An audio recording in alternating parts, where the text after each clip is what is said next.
Certainly. Okay, so delighted to have Scott Metcalfe and also the rest of Blue Heron. I hope you will all come along later this afternoon and hear Blue Heron in the chapel. But first, Scott is going to talk to us for the next session on the Peterhouse Part Books. Thank you. Thank you. It's a great pleasure to be here. I'm very, very grateful to Saskia Merck-Jansen and to John Adamson and to Scott Mandelbrot and to everybody who has ever reached out to Blue Heron and helped us be here today and helped me come here 7 years ago for the last conference where I sat and listened to a lot and learned an enormous amount. We'd just started our recording project of the 5 volumes of music from the Henrician Part Books at that point, which now issued the 5th volume, and I'll say more about that repertoire.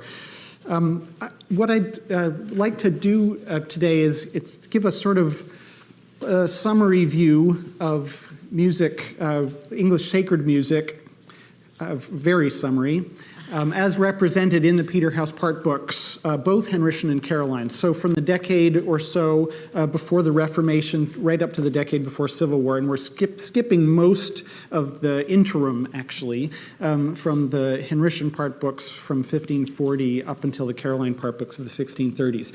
I'll talk a little bit about how music was established in the new chapel under Cosin, where that music came from and its inspiration. And the process of hiring the organist and commissioning the organ, and especially how the choir was built up and what it may have, how it may have been constituted in the 1630s during this period when it seems there were actually enough people in the choir to have sung the music, or at least sung some of the music that appears in this vast repertoire in the Caroline Part Books. I think that's about 3 years. And also to talk a little bit about this Book of Common Prayer, which is, well, we thought was unique to Peterhouse, a Book of Common Prayer printed with interleaved manuscript music. It turns out there's one at Queen's as well from the same period, which is actually rather larger. Very interesting because no music, we know virtually nothing about music happening at Queen's in the 1630s, as I understand. And I'll talk a little bit about performance practice and how what we will do this afternoon and tomorrow does and does not reflect what we know of the past. I feel a bit abashed to be here speaking to a room full of experts on topics which are not my own expertise. I'm a musician and not a historian.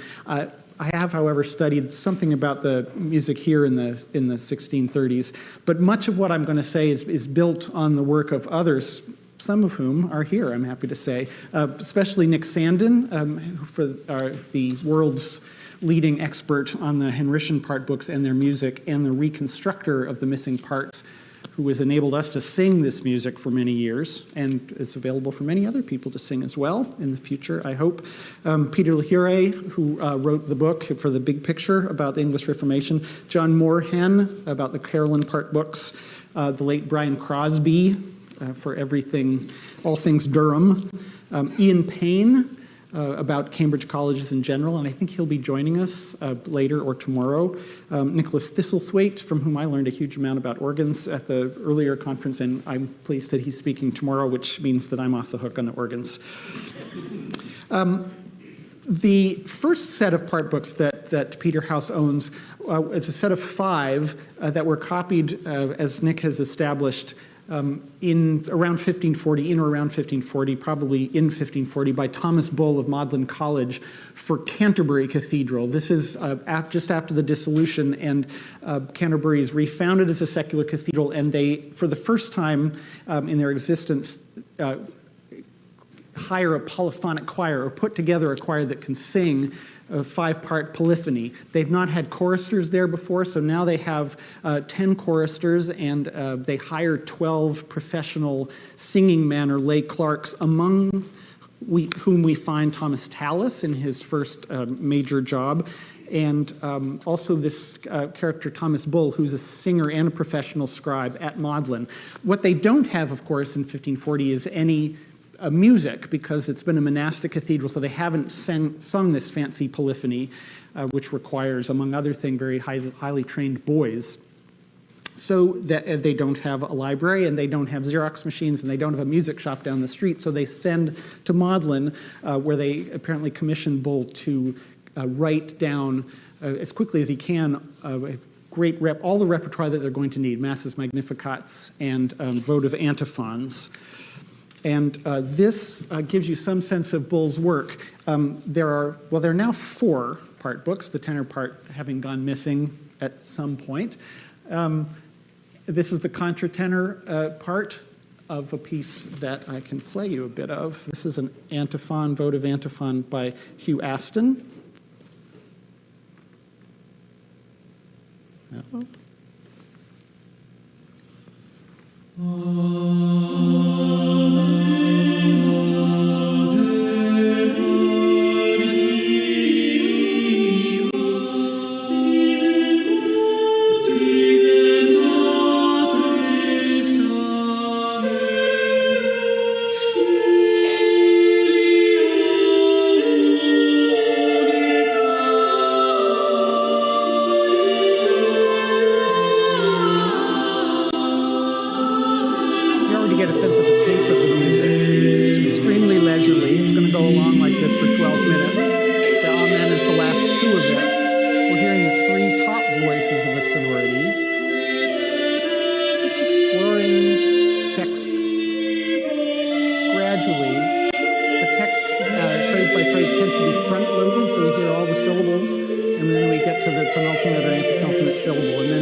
Starting with just the resources of the 3 top parts.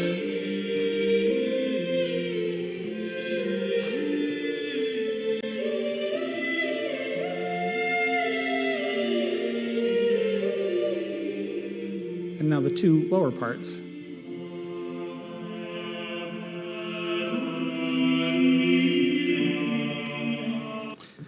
And so forth. We're singing that piece tomorrow night in Trinity Chapel, presented by Camerata Musica. There are also Magnificats.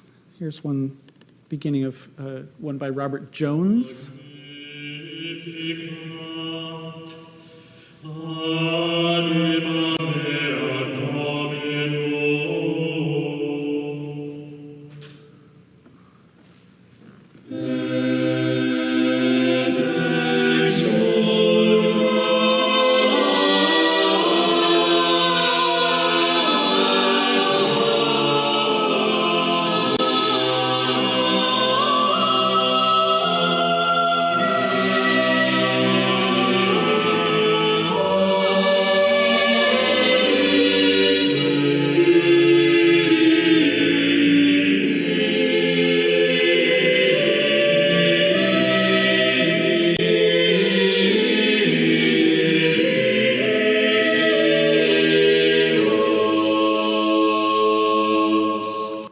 Well, that's the first half of the first verse. So you can this too is going to take about 12 or 13 minutes long. And along with antiphons and magnificats, there's a large number of masses on a very, very large scale. In some cases, each individual movement takes 10 to 12 minutes or more. So very large, wonderful, wonderful music. And 7 years after it was copied, became completely obsolete. And at that point, we don't know we actually don't know where the part books were for certain in the 1540s, although I think that it's pretty likely that they were at Canterbury. I would say it's virtually certain. At this point, they disappear, but somehow they end up in Peterhouse in the 1630s. And I'll leave it to others to discuss whether that music may have been envisioned as a possible resource for this chapel at some point eventually or not. After Henry dies and Edward comes along, there's immediately a need for an entirely new sort of music. Some of this has already actually begun to be composed before 1547, as it turns out. Andrew Johnston has recently shown that in 1544, when Cranmer's Litany was published, a month later there's a record of a setting of the litany in polyphony being published. Also, this is June 1544, and it seems pretty certain now that this is the litany by Tallis, the famous one, for which there is no source before the 1630s. But and if you know the Tallis litany, it's very plain and sober, celebrated piece. So this is already the kind of music we've listened to, and that new style coexist very briefly. But after the Reformation, it's replaced by a larger repertoire of English music, of course. And we have a few people on hand to just give us a sample of that in its 1547 incarnation. This is Tallis's "Hear the Voice in Prayer," very celebrated piece. Probably most or all of you know it. And you could, if you want to come where you can see your music, feel free.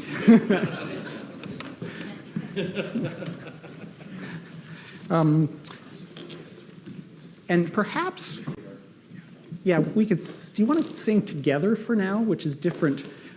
No, let's divide it. Okay, so we are going to do this piece also this evening in the chapel, but in a rather different form with organ. In 1547, it would have been normal for this to be sung without any kind of accompaniment. By the 1630s, organ accompanied everything. Do you need a fork? I do, but I do. Oh, it's right here.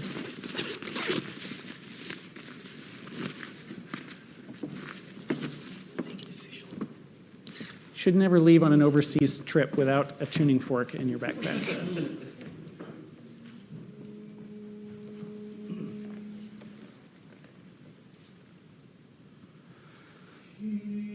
Hear the voice and prayer of thy servant. Hear the voice and prayer of thy servant. That may make before thee this day, that thine eyes may be closed, and eyes may be night and day, ever towards this place, ever towards this place.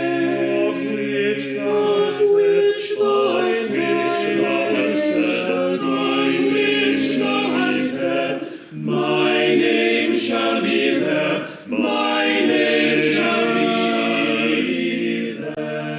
And when thou hearest, and when thou hearest, on them,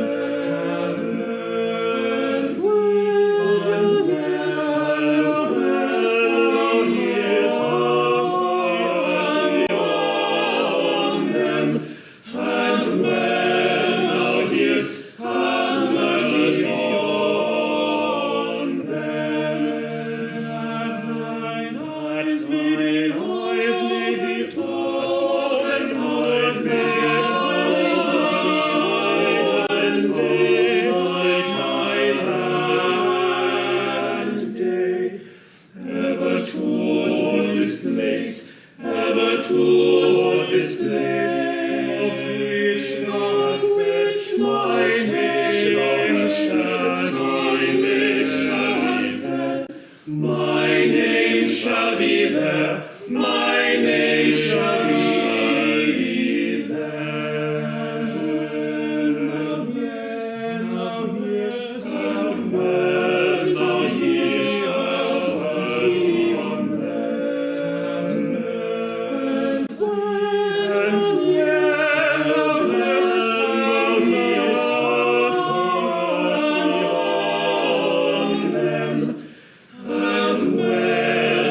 hearest,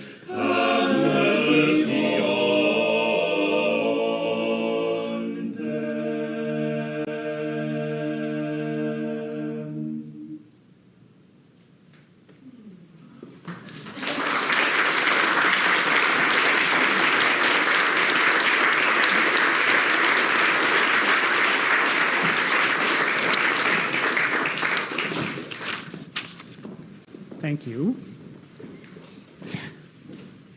Well, immediately different from the repertoire, obviously, that's been written just a few short years before. There's a little clue, as you can see in the upper left-hand corner of this, 4 voices for men. So the pre-Reformation repertoire is written for choirs which are in 5 parts, 2 boys' parts on top, a treble and a mean, that's sort of a high boy and a normal voice part, normal boy, and then 3 lower parts. Contratenor, tenor, and bass. Contratenor and tenor are essentially in the same range. They're both adult men singing in their normal range. Contras, as time goes on, begin to be slightly higher. But a contratenor is not a countertenor as we think of it now. A countertenor now, we know, is a falsettist. A contratenor is a part written against the tenor and in the same range. Eventually they divide a little bit, but only by about 1/3. So a piece for men after the Reformation, the choir boys are largely gone, at least for a while. And we have 2 top parts, which are both called contratenor, and then a tenor part and a bass.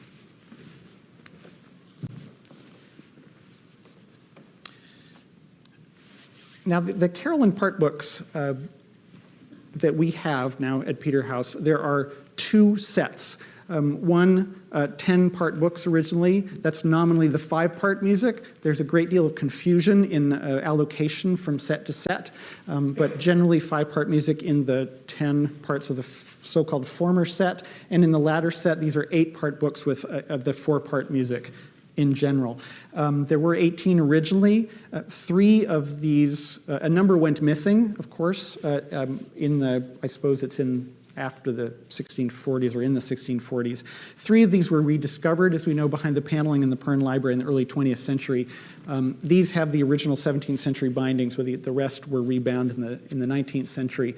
Scott is going to show us some of these laid out in the library later this evening, and I think he's trying to find the pages of music that we will be singing from this evening. The earliest music in these sets dates back to the Tallis Litany of 1544, and hear the voice, and in fact, probably slightly beyond. There's a piece of music by John Taverner, the Mean Mass. I think this is the earliest piece in the Carolyn Part Books, probably from the 1530s, and it's in a 16th century hand.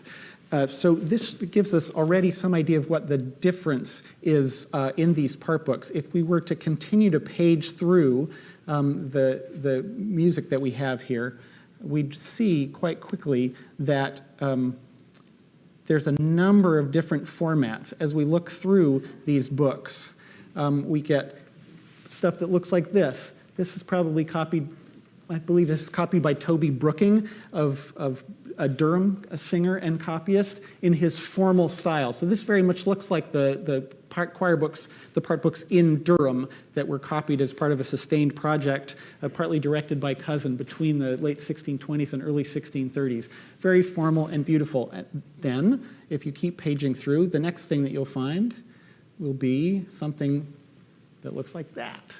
Much, much, much different. So they're multitudinous scribes. There are different sorts of copies. There are very, very formal copies. There are things that are perfectly usable, but not nearly as carefully or as beautifully done for singers to read from. And then we find things that are more or less composing parts or things that may have been used as an exemplar for a later copyist to make the real thing from. In the event, however, those real copies did not seem to have been made. The Carolyn parts contain a huge amount of repertoire. There's 320 or so pieces in them, service music, anthems, Latin motets. That could be compared to for example, the anthem repertoire that the Chapel Royal had at that time. There's a word book that preserves a list from the 1630s of their anthems, 217 anthems listed there. And that already is probably not in any sense their active repertoire, but just what they had in their library. There's a Durham service list, I think this is also from the 1630s if I remember correctly, where it shows that choir was reusing service music and anthems within the space of a month. So the repertoire that they actually sang from was not that terribly large, and certainly nothing like 320 pieces.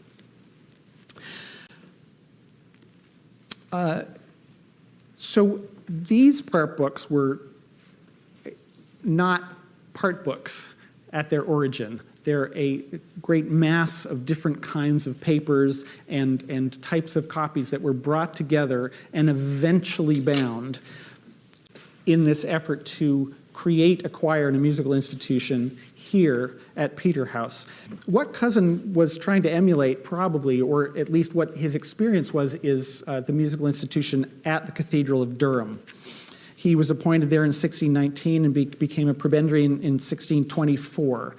So at Durham in this period, the choir generally consisted of 11 lay clerks, the professional singing men. There's a master of the choristers and 10 choristers. So 12 adult men and 10 boys, just almost exactly what Canterbury had in 1540, as it turns out. They would have been divided rather differently, though, because by this point we don't have trebles very often singing this high specialty, but the boys all would have sang a part called the mean, and we'll come back to what all those part designations and voice types mean later. And at Durham, they would have been divided, also the sides of the choir, decani and cantorus, of course. I'm not sure when singers began dividing that way, when choirs began to divide that way. In the sources, you don't see this until the 17th century, where there are separate books for either side. The Canterbury books, for example, the Henrician part books, they're just 5. There's a tenor book. There's not a tenor decani and tenor cantorus. Durham also had cornets and sackbuts. And we don't know exactly what they did. It seems probable that they doubled the singers. These were introduced after Cosin became prebendary in 1624. No music for them survives. Presumably they read from the part books that the singers were using. There's a new organ in Durham, also from 1621-22. That was made by Thomas Dallam. And we'll hear more about him and his son from Nicholas Thistlethwaite, because he may well have been, or Robert, his son may have been the person, if you still think this. Yes. It was the Robert who built the organ here. Durham undertook a great project of recopying their service and anthem books between 1625 and 1634. Much of that survives. Cosin was involved in directing a lot of that effort. That's the view from the archives. For a rather more colorful view, we could turn to a sermon preached by Peter Smart. He was the senior prebendary, and in 1628, he's very opposed to all this pomp and circumstance and the musical decoration, and went into some detail to tell us what he despised about it in a sermon that he preached in 1628. He says, "You have built a new pair of gorgeous organs." These are the organs. A pair of organs is one organ. That's the grate and the chair part of it. He says that morning service, he chants with organs, shackbutts, and cornets, which yield an hideous noise, and make that service, which was scarce 1/4 of an hour long before, 1 hour and a half at least, and this he calls matins. He says that the Nicene Creed he commands to be sung with organs, shackbutts, and cornets. He hath turned most of the service into piping and singing, so that the people understand it not no more than they do Greek or Hebrew. He will suffer not so much as the Holy Communion to be administered without an hideous noise of vocal and instrumental music. Neither rest they contented with the horrible profanitation of the Lord's Supper, with immoderate chanting and organ playing and other superstitious vanities, but the sacrament of baptism also they will not suffer it to be administered without an hideous noise of music, both of voices and instruments. So it's not just from Smart, however, that we know, or we believe that we know, that instruments and voices played together at the same time. Smart was particularly angry at Cosin, of course, and castigates him in very direct terms. This is not from this sermon, but from a letter. He says, we know this about musicians nowadays too, "As for some of our choirmen of Durham, more notable drunkards than whom no Catholic Church of England hath, they sit night and day quaffing and carousing in alehouses and taverns. silly person among such, renowned John Cosin delight it is to be with his tobacco pipe, and to chant with them all day long, in comparison of which he cares not for preachers, but for he said before his Lord and many others that he had rather go 40 miles to a good service than 2 miles to a sermon. When Cosin arrived here, Wren, as it's been pointed out, is already beginning to build the musical establishment here. And the very first statute we have directing the creation of music here is from just 1 year after the consecration of the chapel. This is from the statutes from the 7th of March, 1634, New Style. Wren's statutes directs that the anniversary of the consecration shall be observed as a feast day in perpetuity, and he prescribes his order of daily service, the order of service for daily worship each morning and evening, to be sung in English, performed with surplices and song, and ought to include a sung litany. 1635, in February, Cosin's appointed master, but he's not here immediately. As Brian Crosby discovered, he's between April and August of that year. He was present at 6 meetings of the Durham chapter, and in fact taking minutes at some of them, and probably was not here. Then did not return to Durham until 1637. So he does get here after 1635. After August 1635, perhaps. At Michaelmas of that year, there's a payment made for two journeys to Doddington, towards Ely, in order to acquire a chamber organ from the gift of Lady Peyton. I'm sure Nicholas will talk about this. This is likely a chamber organ of some kind, perhaps very much like what we'll hear tonight in the chapel. When I was planning this program, and we knew we needed an organ, not an 18th century German organ, but a 17th century English organ at a different pitch. And I wrote Andrew, and we needed an organist, and I wrote Andrew Parrott and said, well, who should I hire? And he said, you should hire Silas Woolston of Cambridge. And he said, if he can't do it, please ask me for other names, but Silas is your man. Silas was free and happy to do it, and wrote back and said, and I happen to have a copy of a 17th century English chamber organ at the correct pitch. So that's what we will hear tonight, and Silas will tell us a little bit more about that. This organ arrived in the fall of 1635 and was put into use probably by December of that year, which is when the organist appears to have also arrived in Peterhouse. He's not named at first, but as far as we know, that's Thomas Wilson of Durham. Wilson was a choir boy at Durham, and when he arrived here at Peterhouse in December 1635, was probably not yet 18 years old. In October of 1635, Cosin issues a statute as well. This is the one that John Adamson showed us. But before the list of the 12 days to observe, he says that, he's talking about music, that there should be a choir and an organist who would contribute cum cantu et jubilatione to services held on college feast days and their eves and on Sundays. 2 fellows should sing the litany, and then he begins to tell us how the nucleus of a choir will be created. In addition, that beauty may be better observed in this, it is established that henceforth none of the 8 poor scholars may be admitted unless they be skilled in music and practiced for some time in sacred song. And the next statute in November, he appoints an organist and describes his duties to play the organs, recently added to the chapel at the divine offices, and to instruct the poor scholars in music. Now, poor scholar, well, you know what a poor scholar is, I'm going to tell you. The organist, he's here, or he's paid in 1635, but it may be that he's not here for a lot of the next 2 years. There are no Commons contributions made until June 1637. Brian Crosby has suggested that he's possibly back in Durham at this point collecting music, this great mass of music which they are putting together in order to bring here. Because there is not yet a choir to sing it at this point in any case, although Cosin is anticipating the creation of this choir with the statute.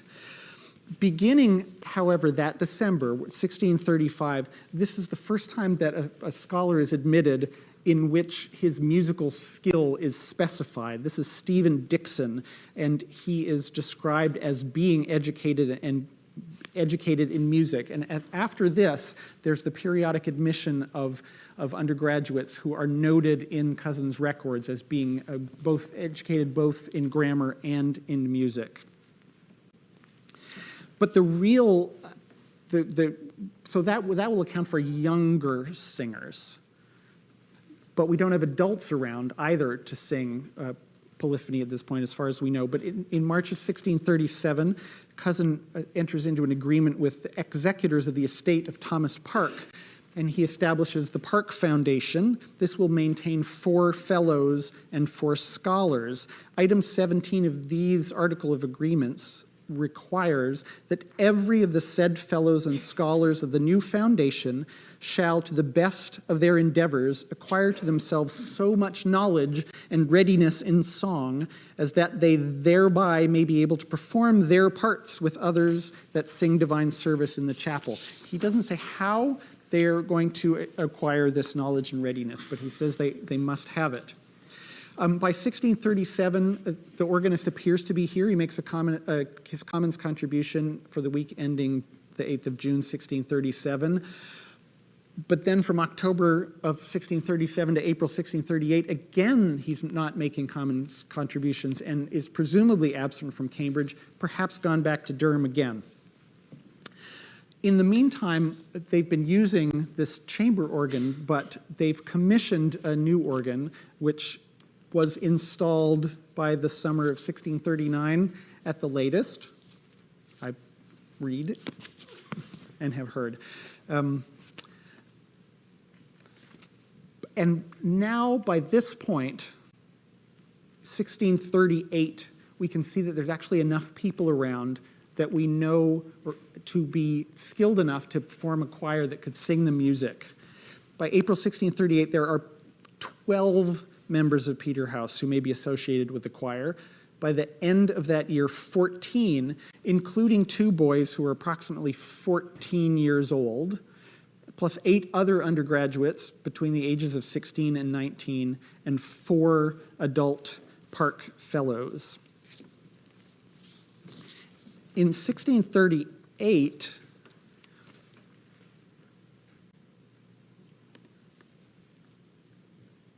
Peterhouse appears to have commissioned, that's not the right window,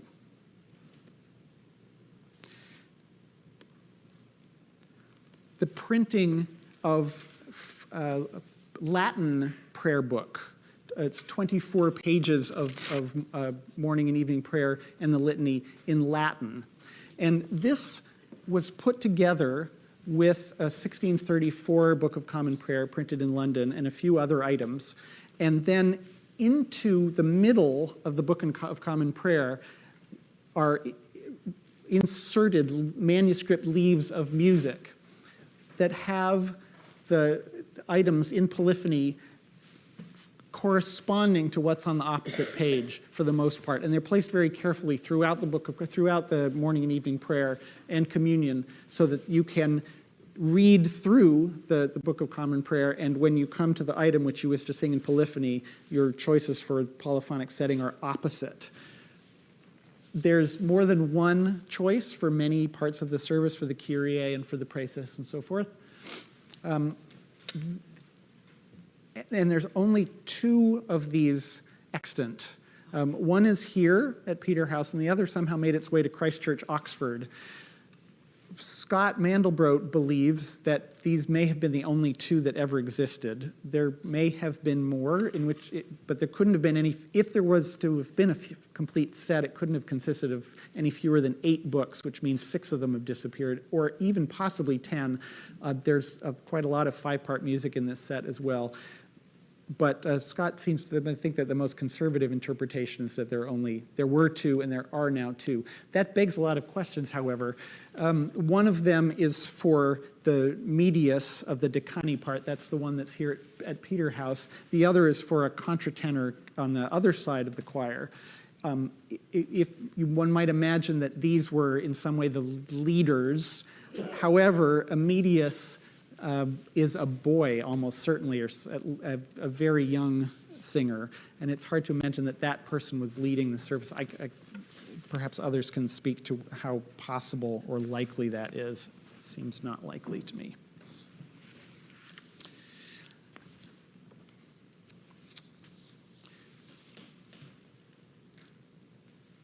So in this period, 1638, 1639 into 1640, there's a large enough choir to sing all the music that's in the choir books and in the Book of Common Prayer and in the organ book. One of the parts also, the part books here is a book of organ parts. There's 30 of them. Those are largely anthems. And in January 1640, there are 16 potential members of the choir here at Peterhouse. By January of 1641, there are 18, but that's the peak of it. As John said, by 1641, things are already beginning to get dismantled. The organist's office seems to have become vacant from the Feast of St. John the Baptist in 1641. Admissions drop off quite dramatically in 1640, and in all of 1641, there's just one person admitted who might be connected to the choir, someone to replace one of the original Park Fellows. And it just drops off from there. So it seems to me that if we're talking about a period of 3 years, perhaps, when the choir really could have been functional, from about April 1638 into sometime in mid-1641.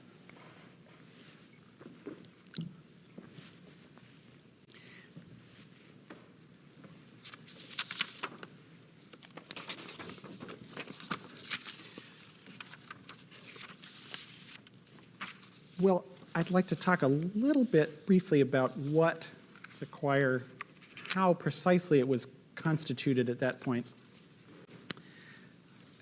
Again, we don't know. We have no record of who sang what part or how many people there may have been on any part. I think it's pretty safe to say that all the music was, or at least could have been sung one person to a part, with the division into 2 sides, so 4 or 5 singers on either side of the choir. And here's what we know about voice types. This is from an early 17th century document.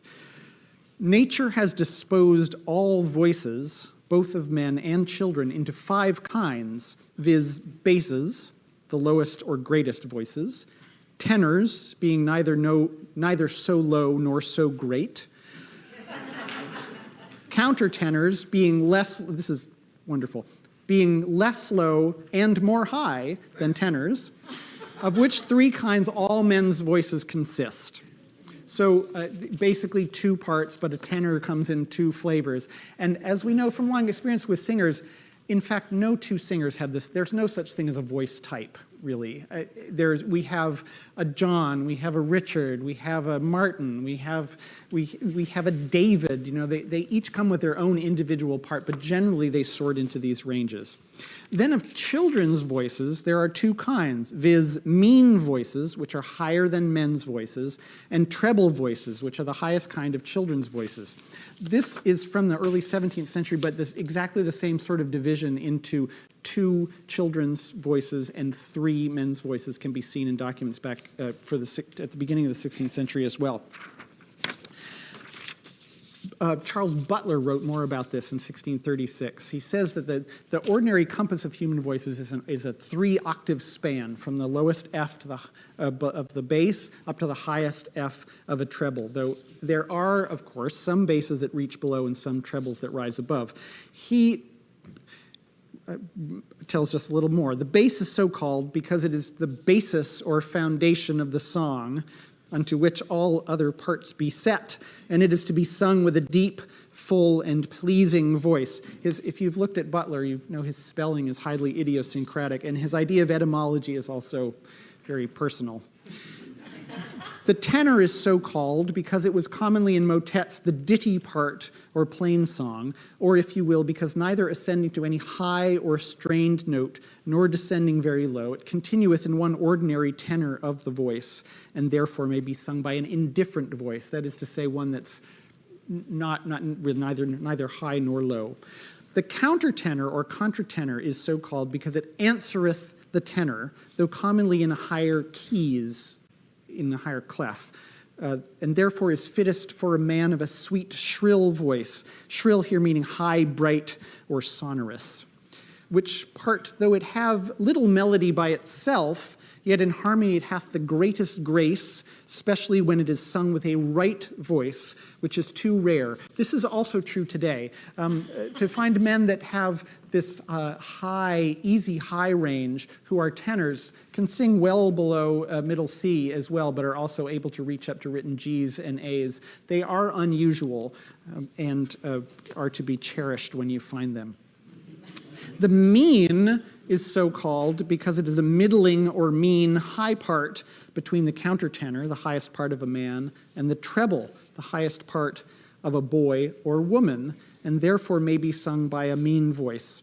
Now, of course, men and women did not sing together in church, except in cases where the rules were slipping a bit, or exigency permitted or required the normal rules to be waived. For example, in the later 16th century, William Byrd was in the countryside at a recusant chapel, and there's a record of a Jesuit visitor who writes about how wonderful it was to hear Mass here, and they have a chapel choir, and it was just like the old days with the Mass, with all people singing, only they're both men and women singing together. So they don't have choir boys. Choir boys require special training, and their shelf life is limited. So once you stop training them, as happened generally after the Reformation, you quickly run out of a supply.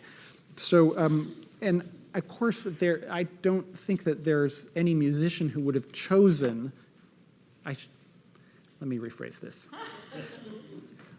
I think that many musicians of the past would have been very, very happy to work with mature musicians of the opposite sex, but they were not permitted to. The treble is so called, this is the fifth of Butler's reigns, the treble is so called because his notes are placed, for the most part, in the third octave, or in the treble clefs, and is to be sung with a high, sweet, clear voice. Now, this is a retrospective view. It's interesting that this happens in 1636. By the 1630s, there's virtually no music being written in 5 parts.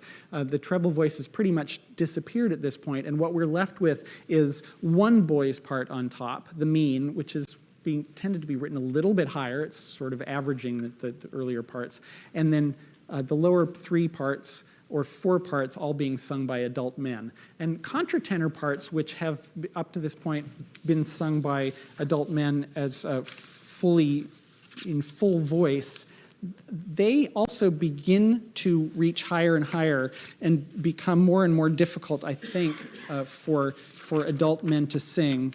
And eventually they will migrate to other types of singers. Now,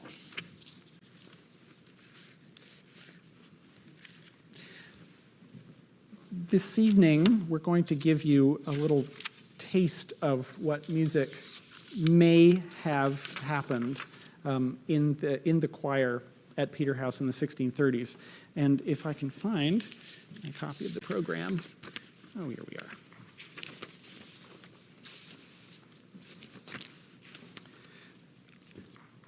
what did they sing? I think we can focus on the repertoire, first of all, found in the Book of Common Prayer, which we do not know for certain whether it was ever put into use here, but at least was clearly intended to be. And there are several reasons why it's not entirely clear that it was used.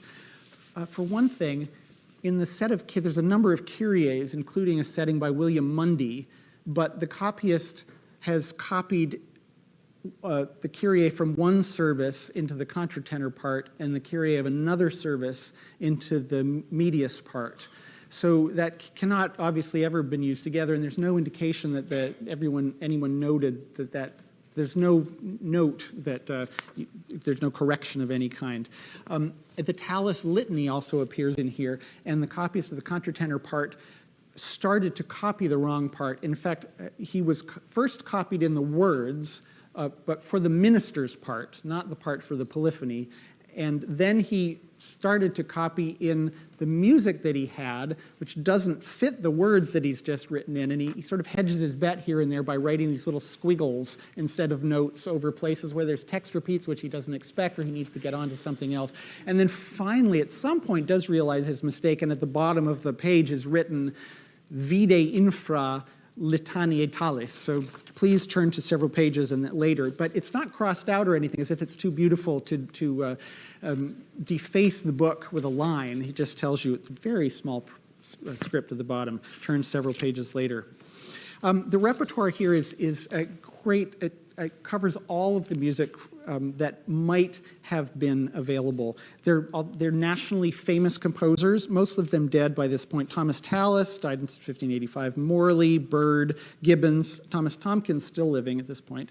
There are composers from Durham, including Thomas Wilson, the organist, and we'll hear a really marvelous piece of his this evening, an Easter anthem by a composer that strikes us as someone who, he's an extremely promising musician and will turn into a really wonderful composer at some point.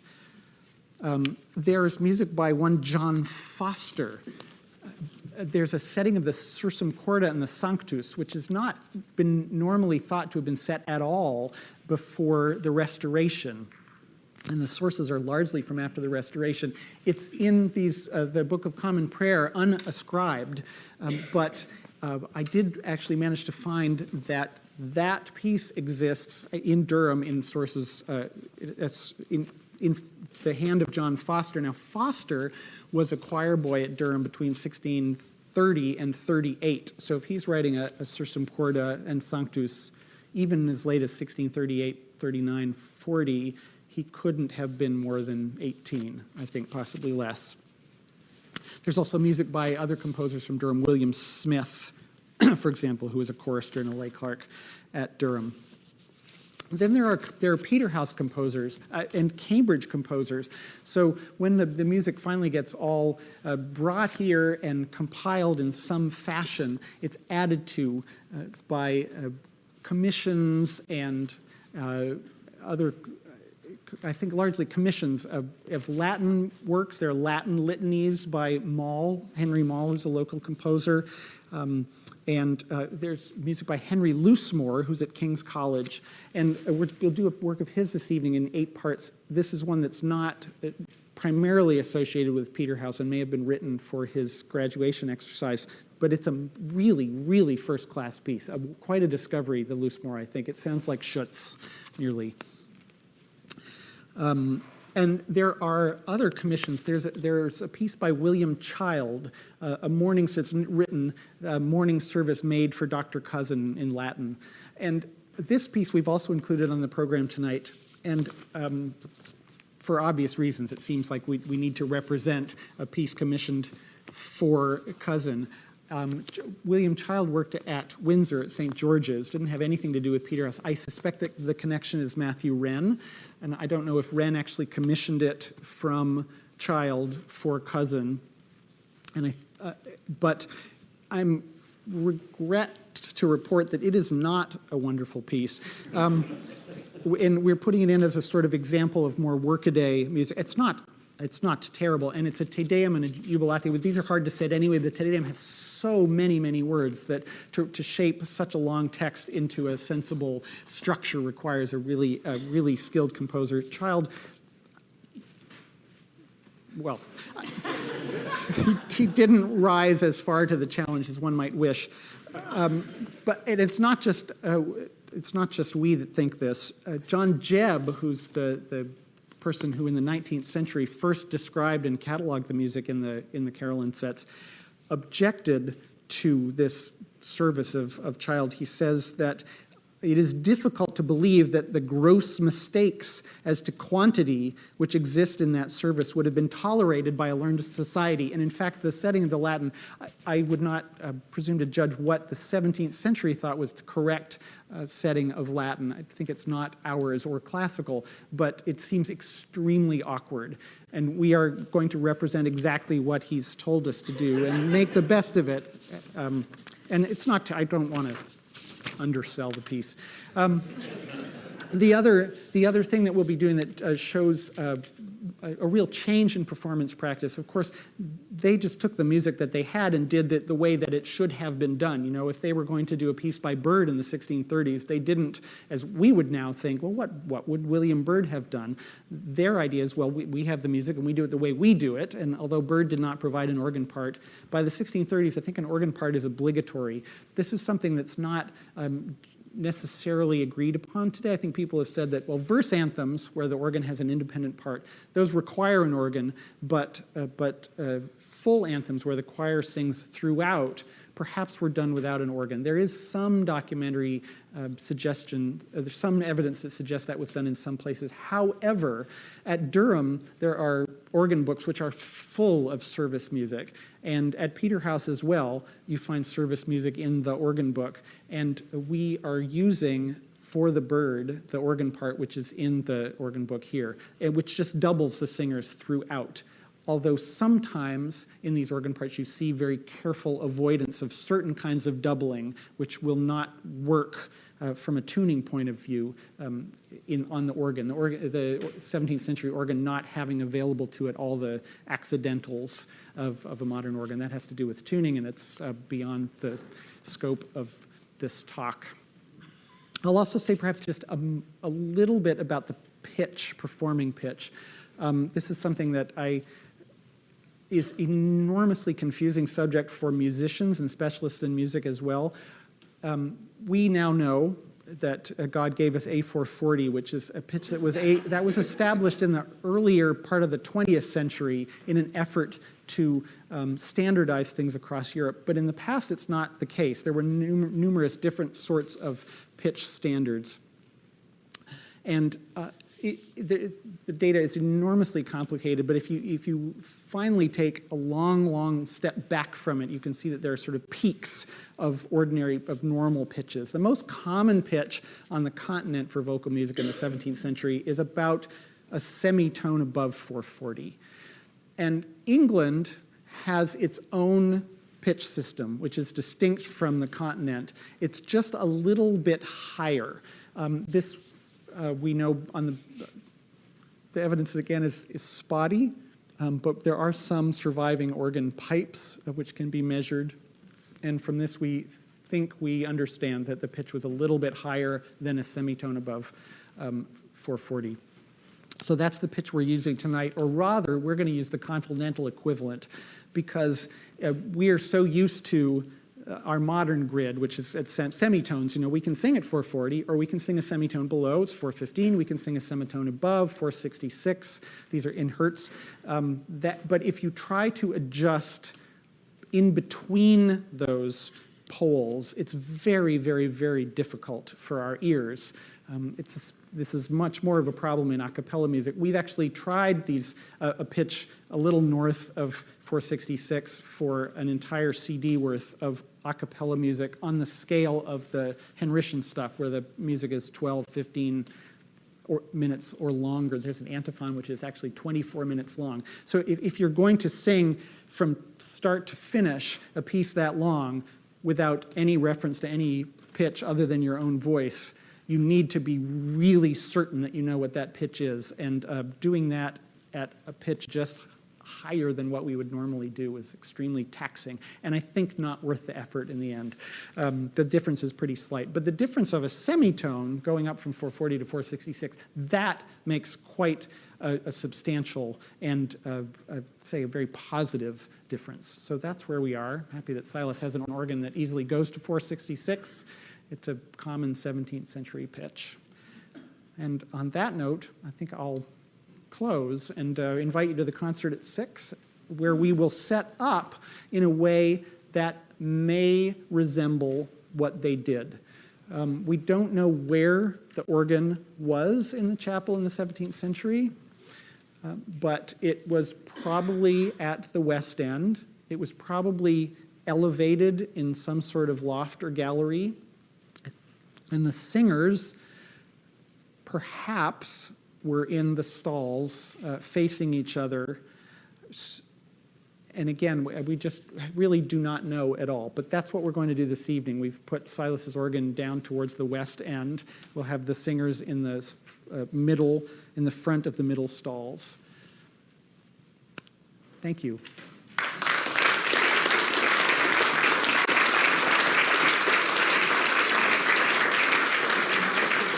Of course. So we're running a little bit late, but Scott's very kindly offered to take a couple of questions, so we've got just time for a couple of questions.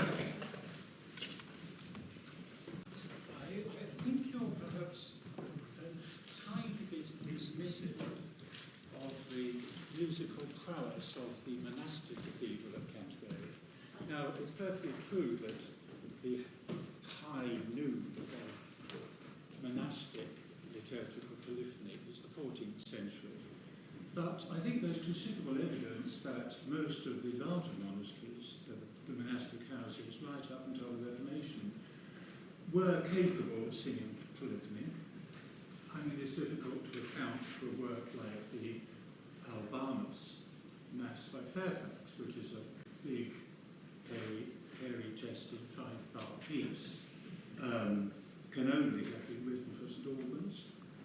And I think there's evidence, in fact, that some of the polyphonic pieces in the Henrician books belonging to Peterhouse, like the little antiphon for St Augustine, which you're going to see tomorrow, was probably lifted out of the monastic repertoire of the previous choir, whatever choir that was.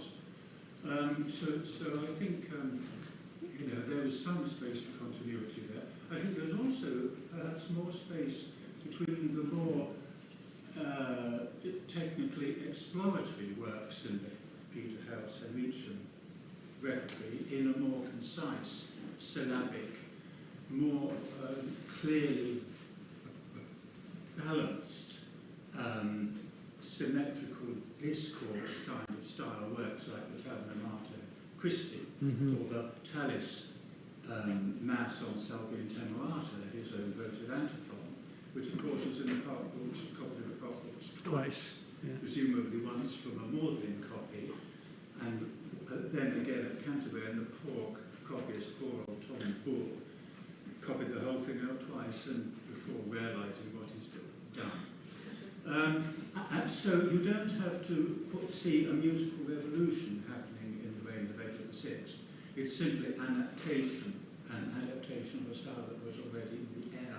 But more interesting than those 2 points, I think, is the question, this interesting question you posed to us about what were these Henrician part books, the collection of big, technically challenging 5-part music intended for at Peterhouse. Why did Cosin, if it was Cosin, acquire them?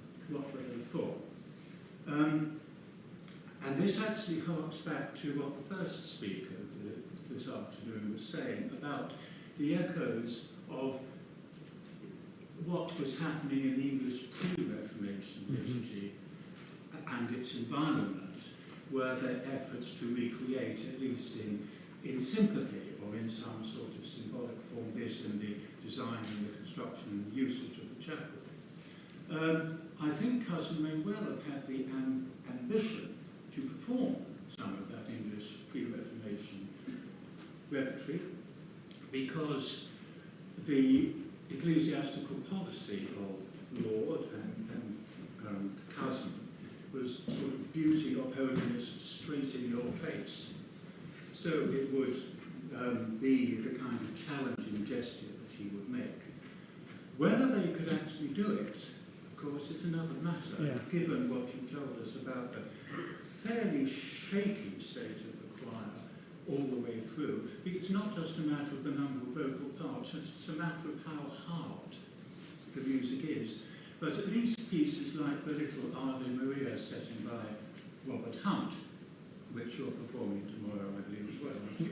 No. You are. Well, had you been.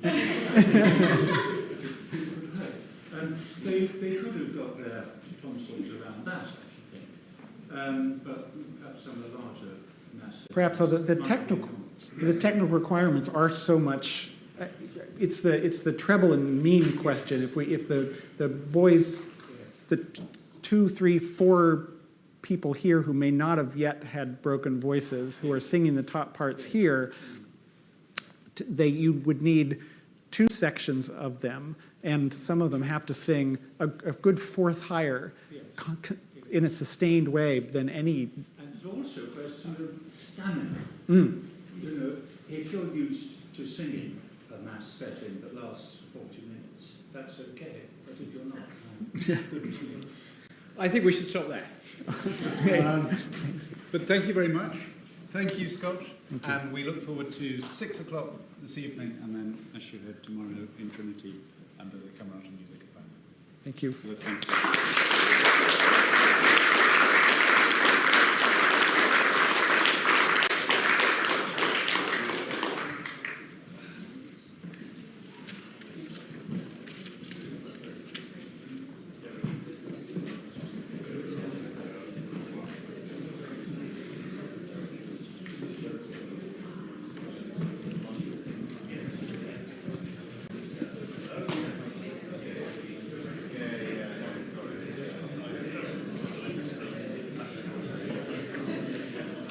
I think on these talks, if the questions, just don't worry.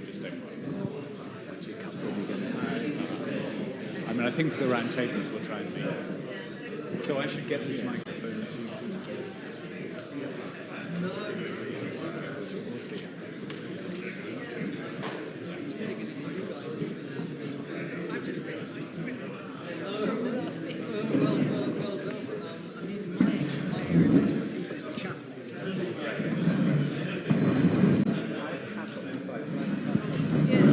So for the people here, you might be... Well, I mean, I'm just going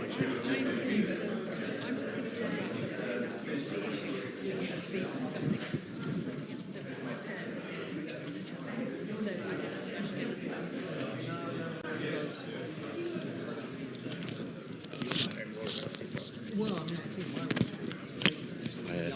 Sorry, is it okay to give you a microphone? Yeah. I'm very sorry. Is it just okay, and that you don't need to do anything with that, like you go. Is it on? It's off at the moment. Right. Do I have to switch it on, or will you switch? No, I can. Okay. You're going first.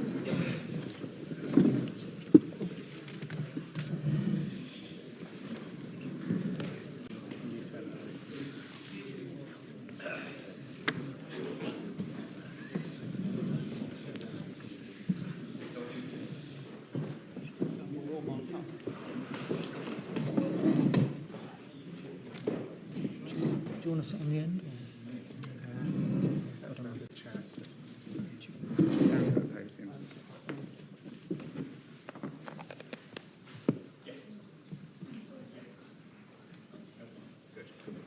Okay. So we're now going to have a round table. So we're delighted to have 3 speakers, at least one proper speaker, one mid-sized speaker, and one commentator, I think is the real format. So we have Adrian Green from Durham, who's got a recent excellent book out on Cosin, which I recommend very strongly. Jane Kennedy from Purcell Architects, who is the lead architect on the renovations we're doing. So she and her practice have been the ones who did the modelling out there and who have been very helpfully talking to us for the last 6 months or so. And then David Scott from Buckingham, who was here on you were a sort of research fellow looking at the chapel for some... I was, yes.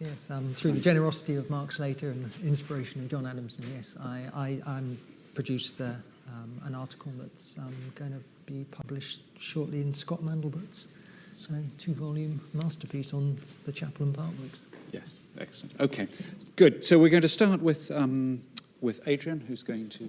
Okay. So I've got some slides. I should say that I spoke at the conference here in 2010, which Scott organised about the Part Books, and it was in fact my paper for that conference which looked at John Cosin's architectural patronage across the piece in Durham as well as in Cambridge. And I got so carried away with it that that's what became the book. Though the book has more perhaps about Durham than Cambridge, and the kind of Cambridge architecture of John Cosin is in fact going to be more set out in the volume that's coming out from the conference that Scott's editing. So this is the Peterhouse portrait of Cosin as master of Peterhouse, obviously with the chapel in the background. It's also, I think, probably Cosin as Vice-Chancellor of the university, and people may know better than me if those are in fact the Vice-Chancellor's robes for the 17th century. But Cosin was Vice-Chancellor from 1639 until he was toppled by the political crisis for being too high church. The aspect of the chapel I really want to draw out through looking at Cosin's activity as Bishop of Durham after the Restoration in 1660 is the importance of orchestrating, if you'll forgive the pun, the approach to sacred space, and particularly the significance of the porch and the significance of the gallery at Peterhouse Chapel. And it's in fact interesting that it's only that side gallery that's shown in this representation in the portrait, because it's access from the Master's Lodge and particularly potentially royal access into a royal closet. And I suspect Cosin is doing something rather similar at Durham Castle in creating a royal processional route potentially into the bishop's household chapel. There's also the porch on the chapel access at Auckland, which I think resonates with Peterhouse. Now, Cosin was very active in Durham as a result of Bishop Neil's patronage. So he's in Durham with Neil from 1619. He'd been a prebend of Durham Cathedral, and he married Frances Blakiston, who had been who was the daughter of a Durham clerical dynasty. And, of course, Frances Cosin becomes the master's wife here. And as we've already heard, her money is used as part of the patronage of the chapel, used by Cosin, in fact, to pay for the organ in the late 1630s and for the pavement. It's unclear whether that's Frances Cosin's agency or whether that's just John Cosin using her purse. But we do know that she was a very pious woman and would have been present here at some times, though undoubtedly mainly dwelling in Durham. Cosin's first Cambridge college is Gonville and Caius, and as has already been mentioned, the chapel at Caius had been fitted out in this high Laudian style earlier in the 1630s.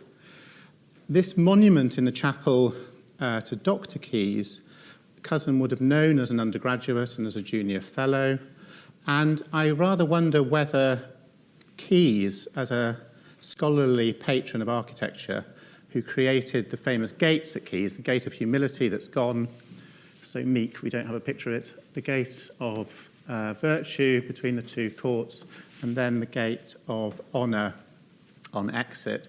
Cosin would have known these as a young man, and I slightly wonder whether that might have encouraged his interest in architecture.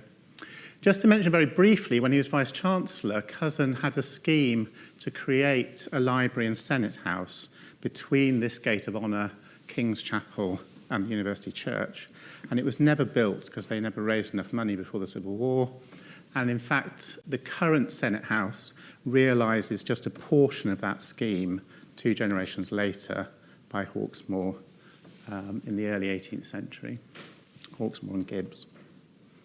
Okay, I don't want to get too carried away about Cosin's other architectural activity, but just to notice that he was rector of Brancepeth in Durham, between Durham and Auckland Castle, the second bishop's residence, and he was rector here from the mid-1620s. He's made rector the same summer that he marries Frances, and they rebuild the rectory here as well as Cosin refitting the church. He almost certainly creates the clear story. He reorders the interior, creates a crucifixion window at the east end, and, note, creates this porch. And we have a document dating the creation of the porch in, I think, 1634. It's written in Cosin's hand inside a tithe book for the parish. And it would originally have been open on 3 sides.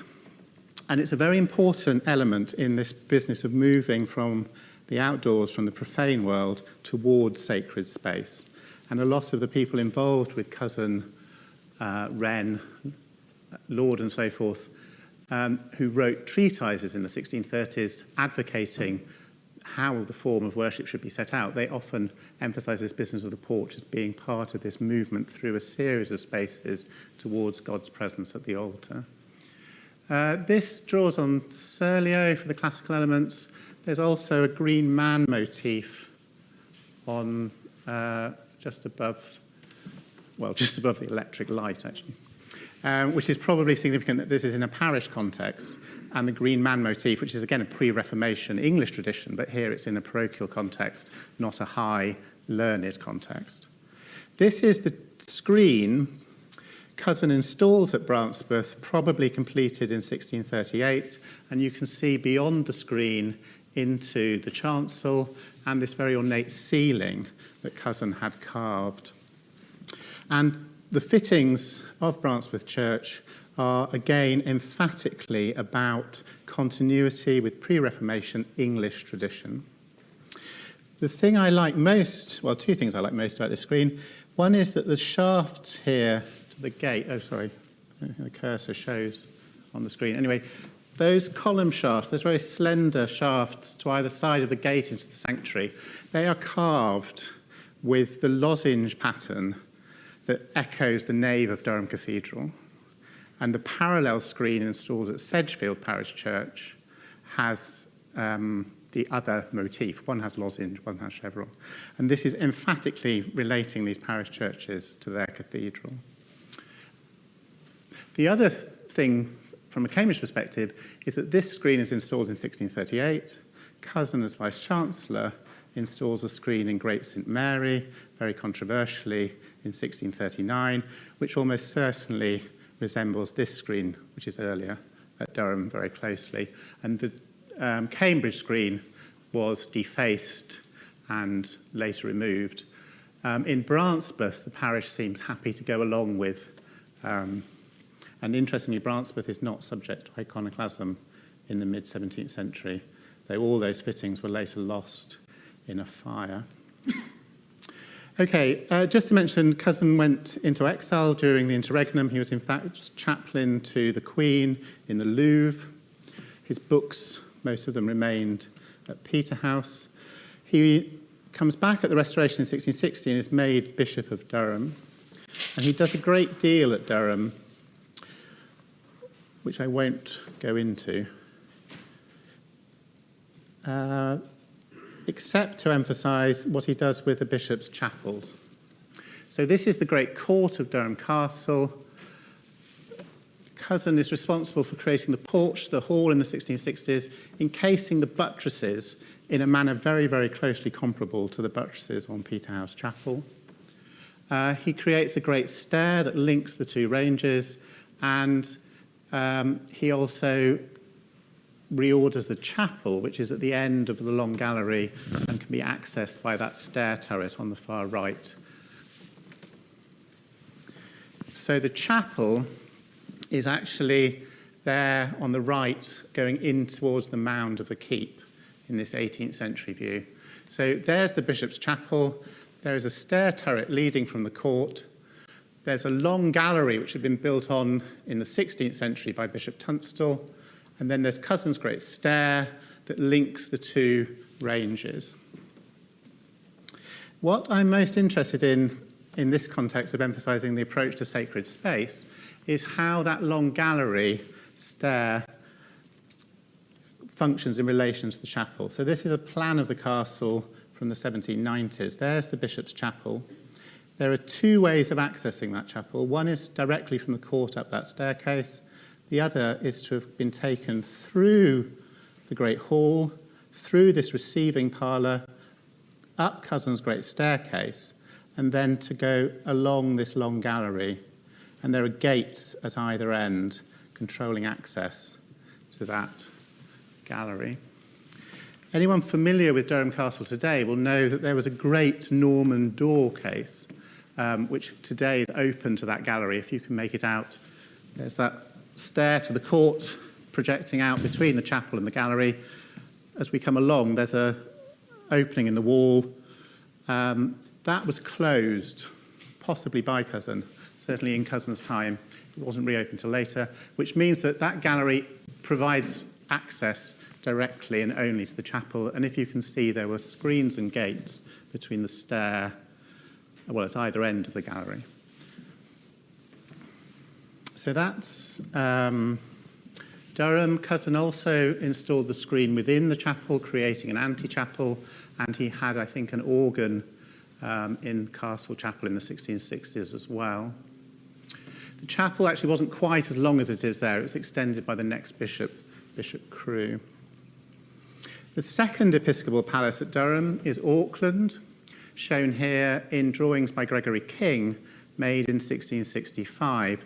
And Cosin had the new chapel at Auckland consecrated on St. Peter's Day, St. Peter's Chapel, Auckland, 1665.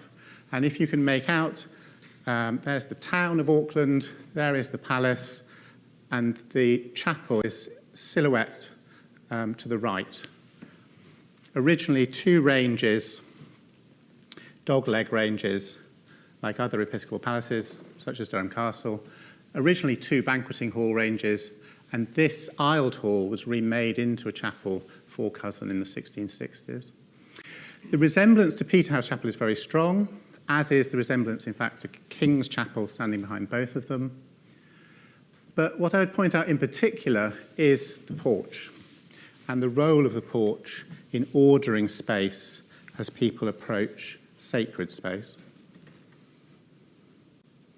And that can perhaps be seen even more clearly in plan.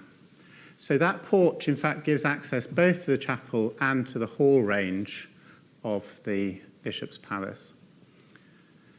But it creates a certain sequence of spaces, and again, Cosin has his screen and the importance of an antechapel before entering the more sacred space. That emphasis on a screen and creating an antechapel at Peterhouse and in these episcopal chapels is actually breaking with medieval traditions, I understand it, where chapels are usually single cell. They're not usually subdivided in this way. That is Cosin's great screen at Auckland from the 1660s. You can also see the ceiling he had made, and in the floor is his tomb. Originally, above the altar was a tapestry representing King Solomon, and a lot of this, not least the porch and the emphasis on the arrangement of space, is very, very strongly related to conceptions of Solomon's temple in Jerusalem. That's Billings's 19th century view of the chapel with Cosin's ceiling and Cosin's tomb in the pavement. And there's a photograph. And again, I just want to draw out this very, very strong orchestration of space. So for Cosin, the aisles were actually separate from the main space. And the aisles, I think, were at a lower floor level. And you had separate gates, separate side gates into those aisles, which I assume is facilitating audiences and very likely choral performance. distinct in the aisles from the more sacred space in the centre. That's a drawing by the Master Mason, the Durham Master Mason John Langstaff, who John Cosin used. Very ornate design, not quite as ornate as what was built. Langstaff must have received drawings, I think, to show him what Peterhouse Chapel was like. I don't believe Langstaff ever, or we don't know that Langstaff ever came to Cambridge, but he certainly copied Peterhouse in the construction in the 1660s. And just to say, by way of conclusion, that Cosin in the 1660s as bishop is responsible for funding restoration of the stonework on this side, shown in the Logan view, and the restoration of the east end. And of course, it's Cosin's episcopal arms that are in the cartouche over that window. And Francis Cosin's money is being used to restore the pavement as well. So that's me. Thank you.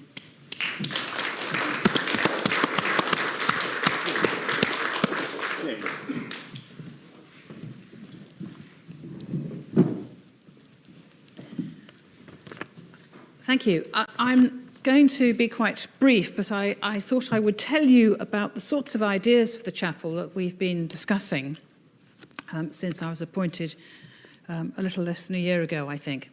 But quite interestingly, Cosin seems to be following me around, actually. I was asked by the PCC at Branspeth to advise them on how they might make their church more flexible before the fire. And I said, the first thing you need to do is to understand what you've got, because you could hardly move in Branspeth for furnishings. And clearly, a great deal was Cosin and was very important, but an awful lot was also added in the 19th century. So I said, first thing to do is to get some experts in who can come and look at all this furniture and tell you what is significant and what isn't. And I'm so glad they did that, because then there was a fire and everything was lost. And my next encounter with Cosin was in the chapel for St John's College at Durham, which houses Cranmer, the training college, which is actually a tiny Norman parish church, which Cosin certainly, I don't know how much he put in. We had a very good reredos from Cosin, which is still there, and then a huge amount of clutter of other furniture and modern furniture. And we understood what we'd got, and we took most of it out and made a flexible space. Well, if you know that college, you might be slightly worried about what I might be suggesting here, but don't worry. Today is tremendously useful. If only all my clients would organise academic conferences of this standard, because we're learning so much. I was asked initially to look at the chapel because the roof has been leaking for some time. I understand that a contractor very kindly took away the lead in the 1960s and put an aluminium roof on the chapel without charging you for it. It was tremendously kind of him. Sadly, the aluminium is really quite badly cracked, and it can't be repaired in the way lead is. So it is time to take that off and put back a proper lead roof. We've looked at, we're still considering whether we can get either thermal or acoustic insulation into the roof. We've talked to acousticians about the chapel and about whether we can actually soften the acoustics a little bit. Those things are under discussion. We are going to do some gentle consolidation of some of the masonry outside while we have scaffold access, not too much. We have looked at the ceiling, the investigations that we heard about earlier, and what we would like to do is some more investigation in other areas so we can just understand how much of it was decorated and to what extent before we make proposals. But we are thinking that it would be great if we could in some way lighten the ceiling and woodwork which has got this dark brown paint added in the 19th century. So if we can actually take some of that back, it would have an effect. We're going to improve the heating, you may be glad to know, and we are working with lighting designers to look at different ways of lighting the chapel, and some of those are shown on the pictures outside. We think that actually having probably two really good old chandeliers will be quite crucial, I think, to getting the right atmosphere, but then it's what you can add in a subtle way with modern lighting to help lighten the interior. We would like to take away, I always sort of think they're like playpens, really, the 19th century pews that project into the nave, and that are really quite uncomfortable sit-in. And we're looking at how we can introduce some new flexible furnishing. If we take those away, there simply won't be enough seats for the members of the college. So we need additional seating, but it would be seating that could be removed and could be stored easily. We're looking at how it can be folded. And we're talking to Luke Hughes, who will talk more about this tomorrow. So that, yes, we will be putting furnishings back in, but there will be the opportunity to remove them and have that wide liturgical space that we now understand how it might have been used. The east window, we have been looking at the conservation of that. Sarah Brown is here and may talk about it because the York Glaziers Trust have been and done a report on the window. It's time that was cleaned, and it could be very much better protected than it is at the moment. We have talked about the north and south windows and whether they should stay or whether they should not stay. And I think perhaps an interesting debate has started. Certainly, they make the chapel very dark, and they seem to me to be of an inappropriate scale for the chapel, and perhaps not the finest of 19th century glaziers. The visualizations that are on the board out there are a work in progress. Once you've set these things up, you can do all kinds of things. So we're trying to look at different lighting effects and how that might be used, and we're looking at furnishings. And I think that following this weekend, we will be able to sort of consolidate our ideas and draw them together. Of course, one of the big questions is when the work might be done. Of course, whether there are enough funds to do it, but how we actually manage life and use of the chapel while major alterations are undertaken, and how many summer vacations the chapel can be given up for. So there are lots and lots of questions, but it's a really interesting debate. Thank you.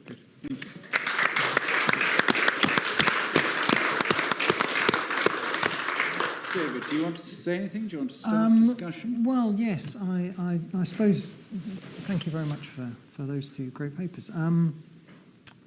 I suppose I'd like to invite questions and comments on the subject of, I suppose, the stylistic context of the chapel's foundation, building and construction. In particular, what John has referred to as its inward adorning. Because these obviously have a bearing on whatever proposals we come up with for the chapel's refurbishment or whatever. And what struck me when I was working on the chapel is this very interesting synthesis of motifs and themes. I think there are three main ones. One is obviously Gothic or Gothic revival.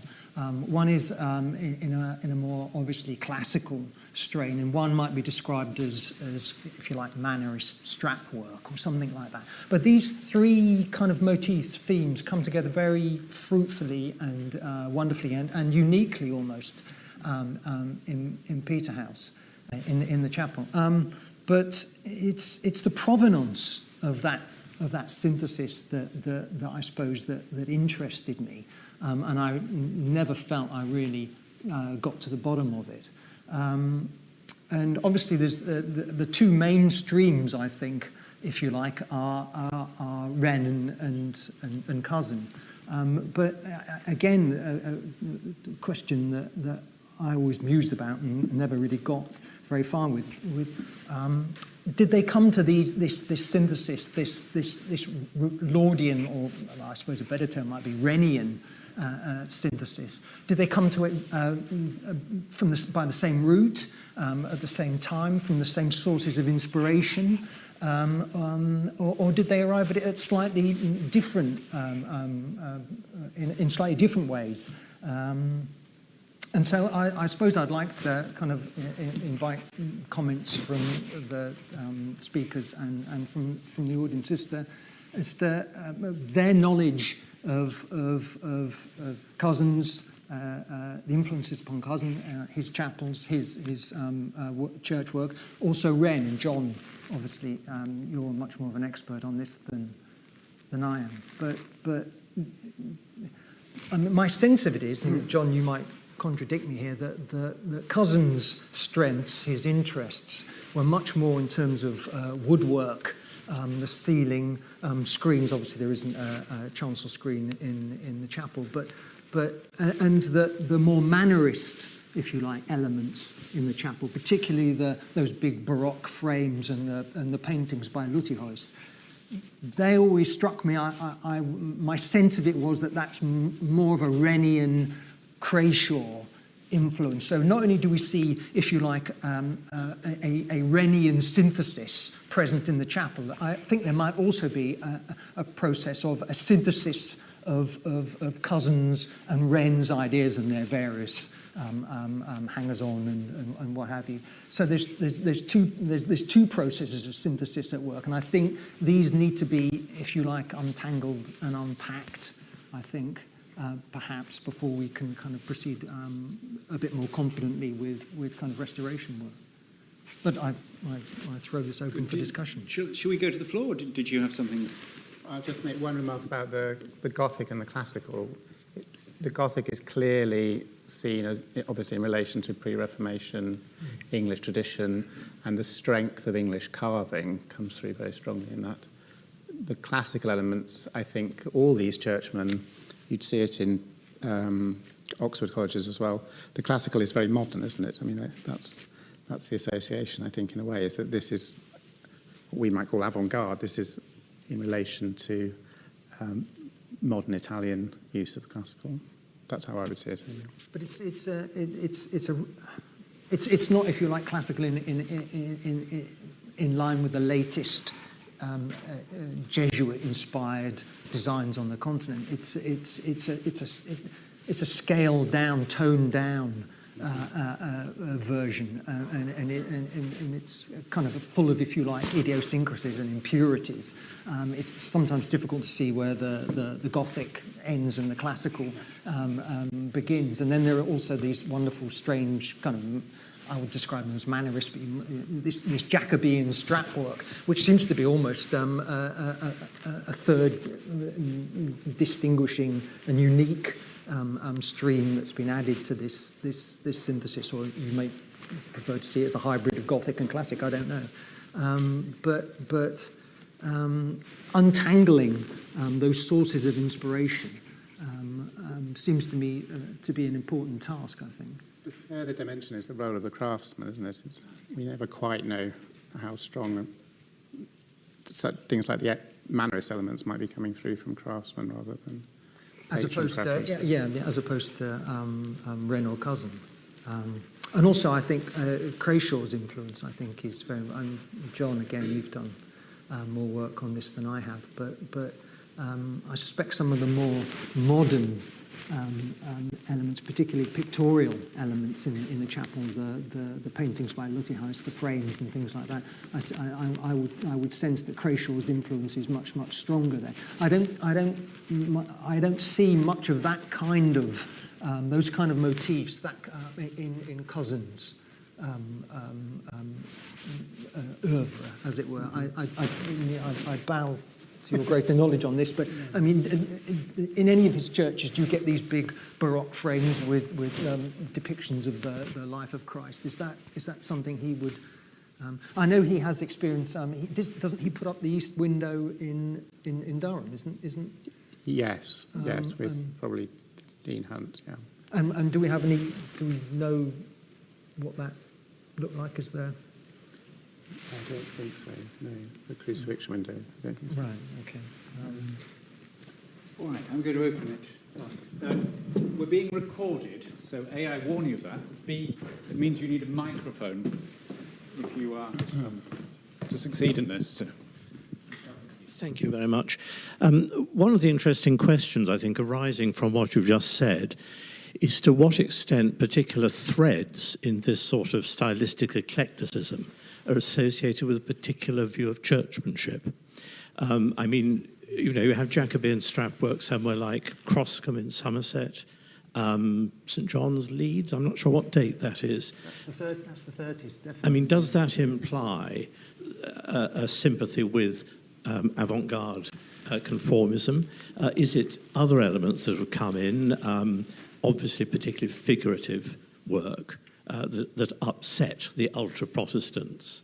We've got quite a tangle here, haven't we? It's difficult to pull it apart. In the case of Leeds, obviously Cosin is involved in the case of Leeds, but the most of the congregation lean towards what might be called the godly. And Cosin gives a sermon, doesn't he, on the day of inauguration, and in the afternoon. The godly parish clergyman, Richard Todd, who goes on to be a Presbyterian during the Civil War, he gives, if you like, a counter sermon. And it seems that most of the town fathers of Leeds lean towards the godly in terms of their taste in church worship. So I think they're quite capable of. I mean, you can also see this in St Catherine Cree in London. This, if you like, this synthesis has devotees amongst those whom we might describe as godly. I think where Peterhouse moves beyond that is in these more obviously mannerist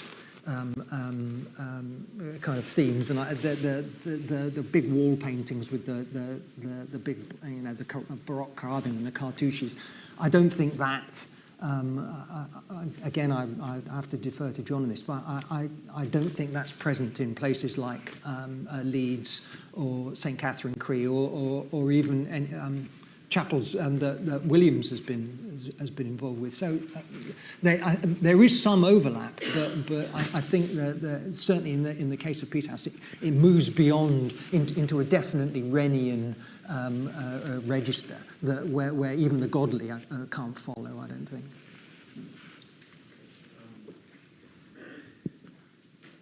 Just two reflections on the Gothic sources. Is one, of course, this is a new chapel where they have their historic church only a few yards away, which they're deriving some of the motifs from, I imagine.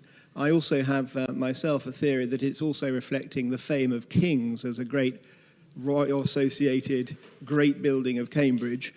And I'm very interested in what you're saying about the curious buttresses that appear at Durham, because I've always thought these are a direct reference to King's here, and they carry on as a sequence of buttresses north and south for no reason at all, because this is, of course, the shape of a stair turret in King's Chapel, isn't it? The octagonal shaft.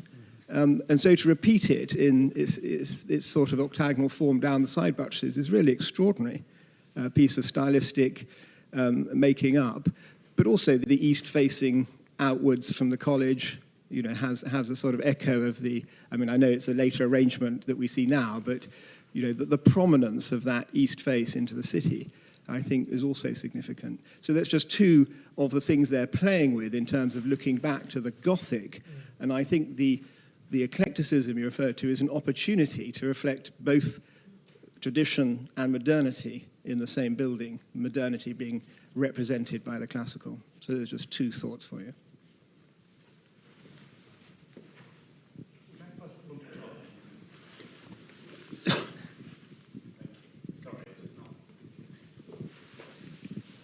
Yes, And to what extent there is a concept of modernity at all during this period, I think is a complex one.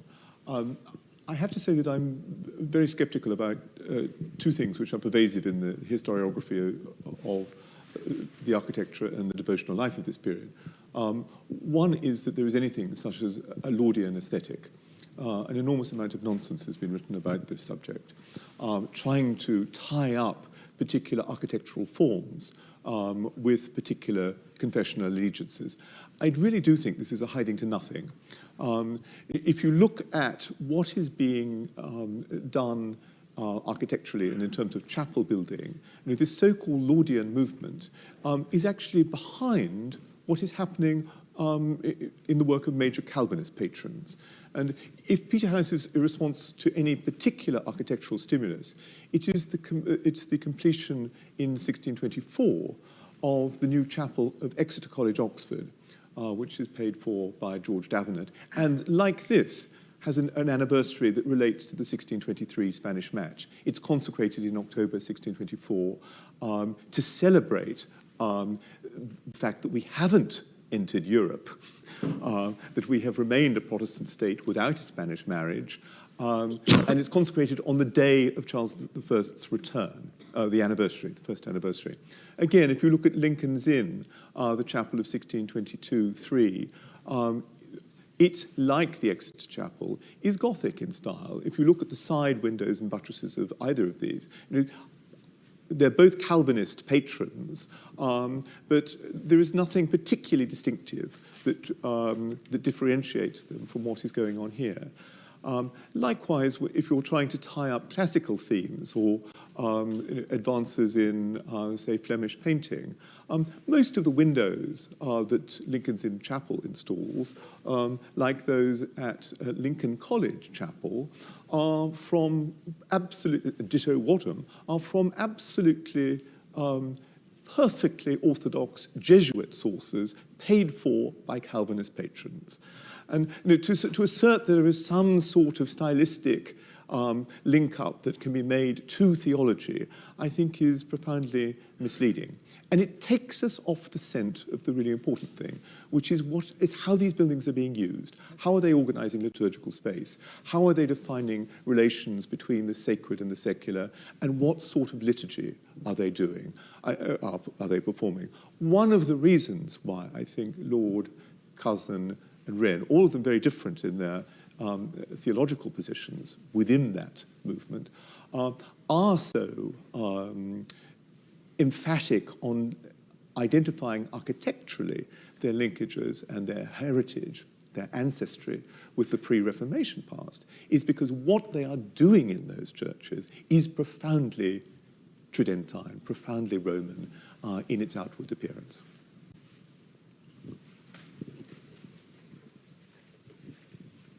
Well, I can agree with everything that Dr. Adamson has just said, and I put my hand up in order to agree with something he said earlier on in his lecture as well, which was the connection between the west facade of the chapel and one of the temporary triumphal arches from the time of James I's coronation.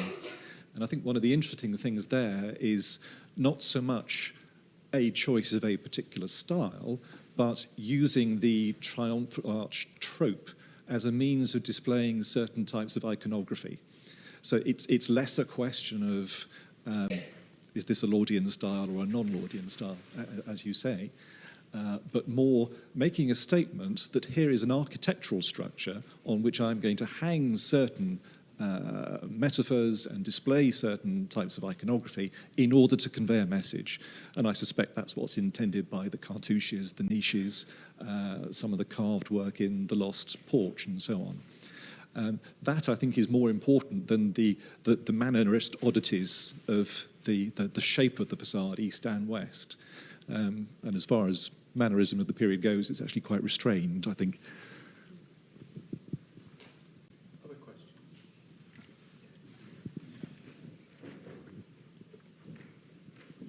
This has been a very fascinating discussion about the chapel, but I'm wondering what sort of a steer we're giving to those who are going to deal with the restoration.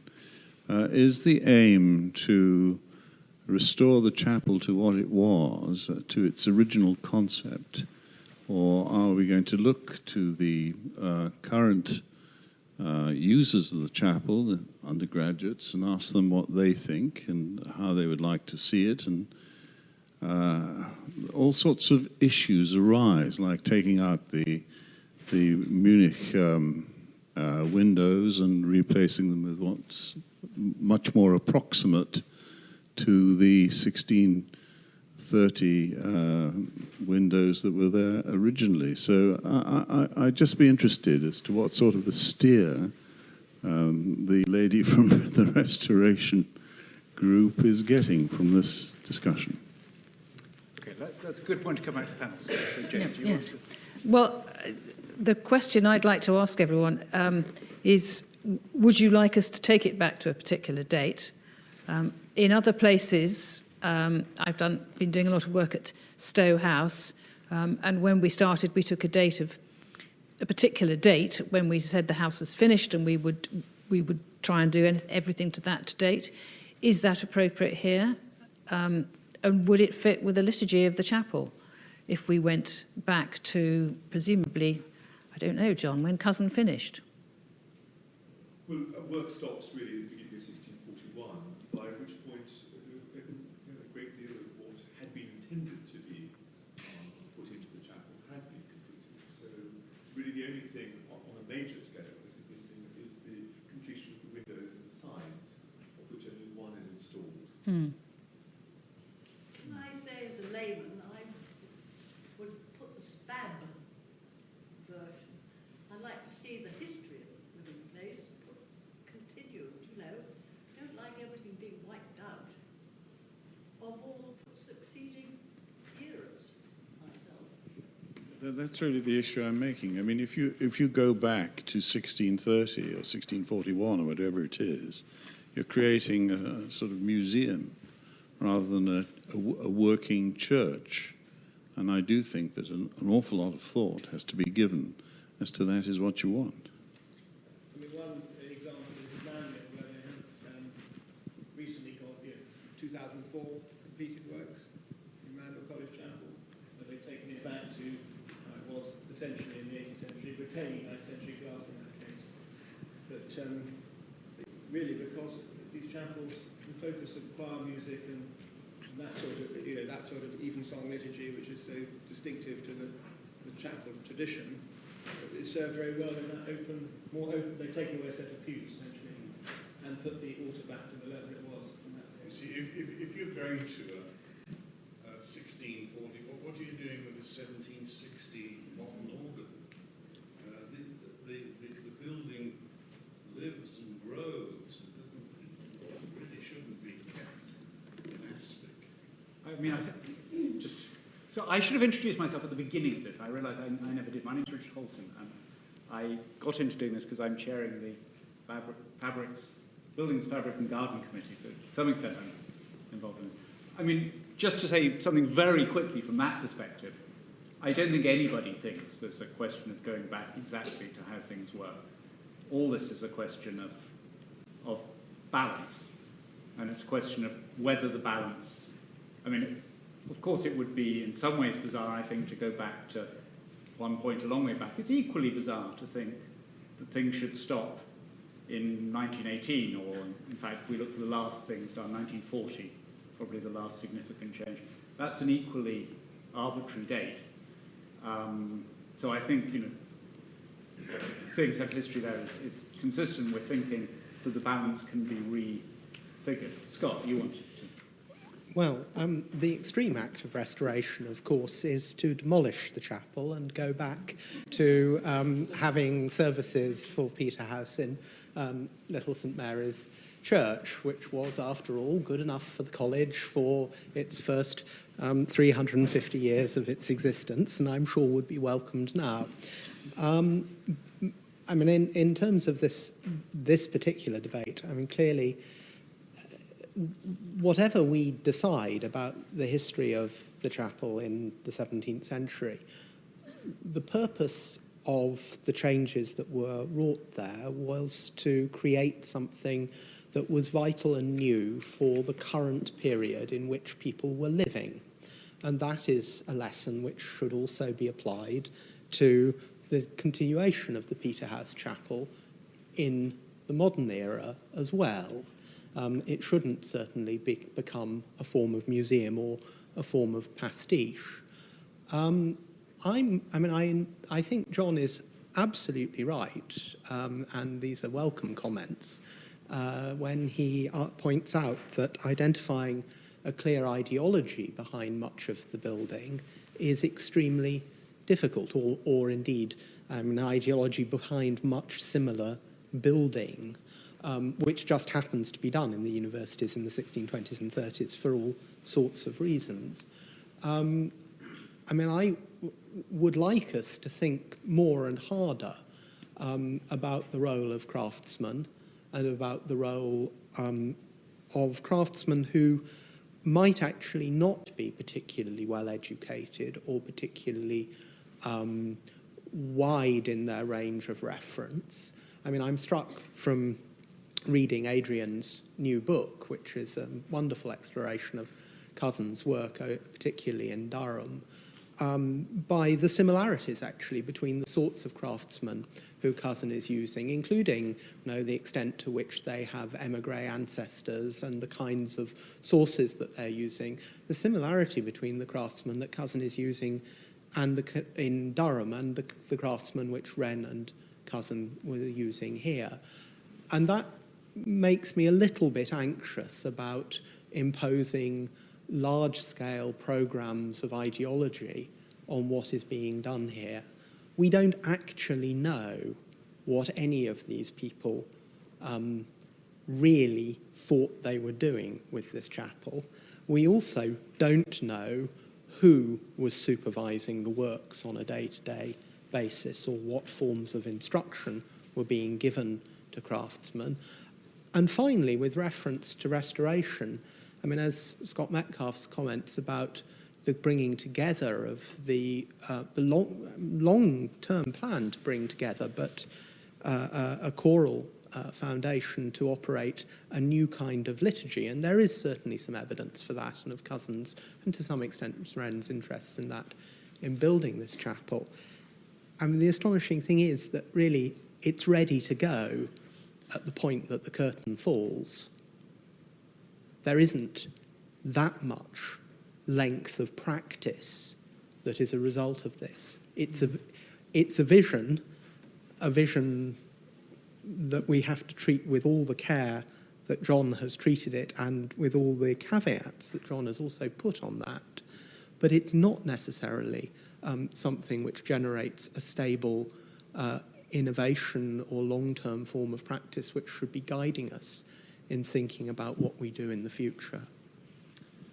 I'd like to finish by letting the panel conclude. So, panel. Oh, gosh. Shall I just say a brief word about the 17th century context, and then perhaps you can address now? I agree entirely, I think, about the point not to think. These people didn't think in terms of architectural style. They didn't use the terms Gothic very often, certainly not the term classical. And they also had a far less materialist sense of this building than we do. So for them, it was entirely about the music, the sensuous experience, the liturgy being about the religious experience. And that's actually quite difficult for us to access. And for them, it was beyond words, what they were trying to create.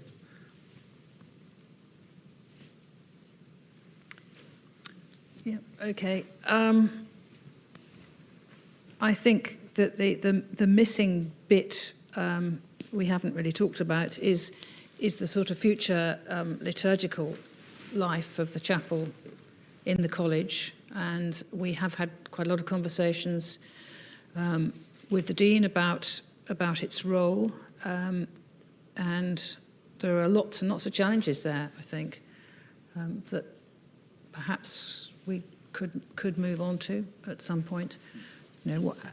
What does the chapel mean to most undergraduates, and having a centre of excellence for a certain type of choral tradition, is that all it is, or has it to be restored in a way that it can do a great deal more for future generations of undergraduates.